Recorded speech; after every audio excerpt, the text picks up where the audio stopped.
जितने आस्था चैनल पर कथा सुन रहे हो, जितने फेसबुक और यूट्यूब पर सुन रहे हो, बहुत सावधानी से सुनना।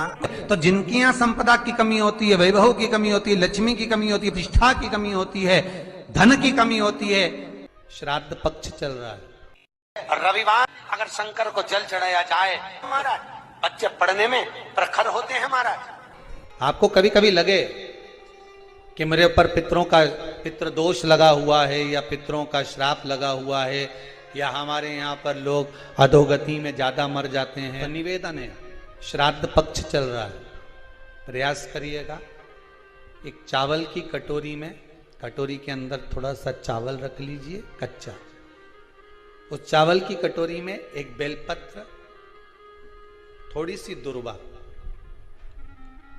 बांधकर पानी का मटका, परिंडा या जहां अपना रसोई घर में जल रखते हो, उस कटोरी को वहां पर 2 दिन 3 दिन तक रख दो। वैसे तो 16 दिन रखो ज्यादा अच्छा था, पर जो दिन अपने को मालूम है 2-3 दिन उसको रख दीजिए। घी का दिया लगाइए। 3 दिन के बाद में उस दुर्वा को, उस बेलपत्र को शिव बाबा को ले जाकर समर्पित कर दो। चावल पूरे घर में घुमाने के बाद चिड़िया को या नदी में या किसी जीव को प्रदान। पितृदोष के निवारण का सुंदर तरीका। गया जी में पिंडदान कर देने से क्या पितृ मुक्त हो जाते हैं? बद्रीनाथ जाकर कपाल क्रिया करने से क्या पितृ मुक्त हो जाते हैं?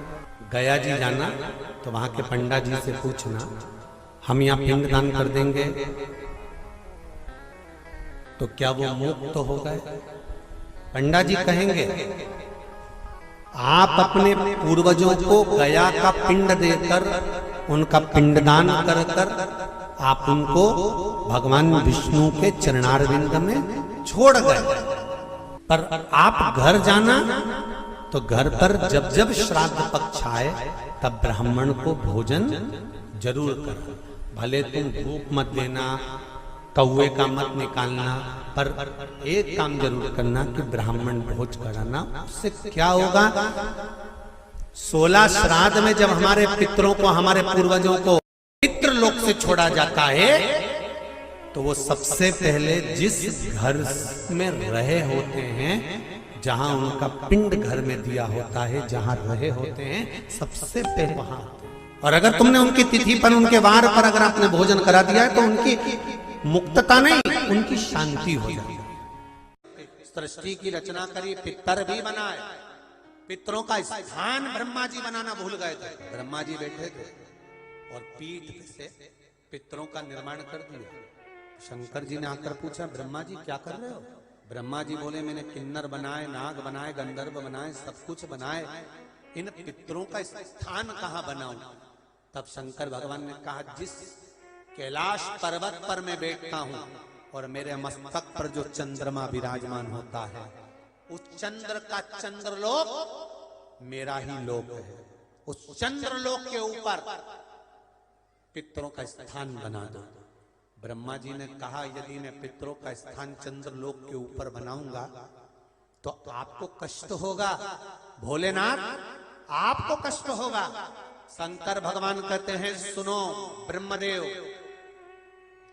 मृत्यु लोक में जो जलाधारी शिवालय में टांगी जाएगी, और उस जलाधारी में मेरी 5 बेटियां विराजमान होगी, जया, विषहरा, श्यामली बारी, दौतली, देव।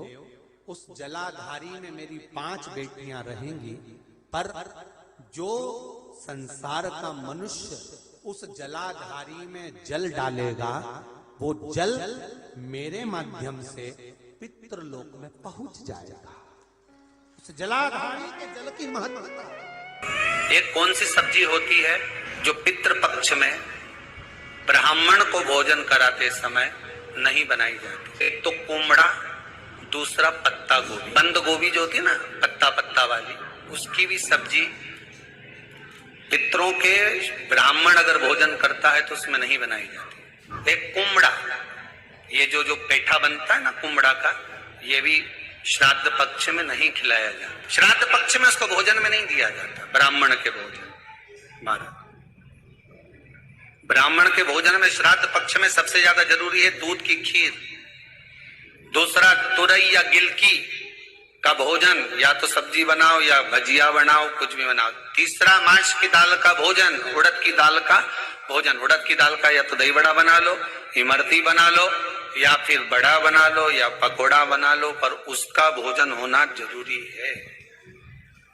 3 भाग दूध का भोजन आहूतों के हिस्से में चले जाता है, गिलकी और तुरई का भोजन पितरों के हिस्से में चले जाता है, मांस की दाल का भोजन, उड़द की दाल का भोजन प्रेतों के हिस्से में चले जाता है। इसलिए ये 3 भाग का भोजन ब्राह्मण जब श्राद्ध पक्ष का भोजन करे तो उसमें बनाना जरूर। हम सब बोलिए एक बार जमकर, श्री शिवाय नमस्तुभ्यम। प्रैक्टिकल जरूर करना, कहीं सियोर वाला महाराज झूठ तो नहीं बोल रहा। शास्त्रों की बातें हमारे जीवन में हमें सुख प्रदान करे, इसलिए इस भाव का आनंद करते हुए आज की कथा को विराम देते हैं।